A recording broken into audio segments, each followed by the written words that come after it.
ভুবনেশ্বরে আজ সারাদিন রোদ আর বৃষ্টি চলছে, তাও বেরিয়ে পড়লাম আধার কার্ড সেন্টারের একটা কাজ সেরে চলে এলাম ভুবনেশ্বরের জয়দেব বিহারের ভেঙ্কটেশ্বর টেম্পল। তিরুমালা তিরুপতিরই ভেঙ্কটেশ্বর টেম্পল এখানে নতুন হয়েছে, তাই ভাবলাম যাই দর্শন করে আসি।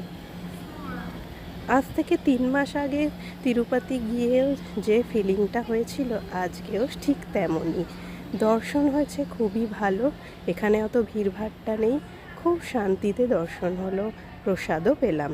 তারপর বাসে উঠে সোজা চলে গেলাম শ্রীলেদার্স।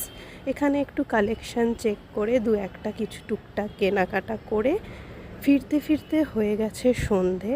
আর গণেশ পুজো তো এখানে ভালোই হয়, তবে এবারের আকর্ষণ 50 ফুটের এই গণেশ মূর্তি দেখে সবাই মিলে বাড়ি ফিরে গেলাম।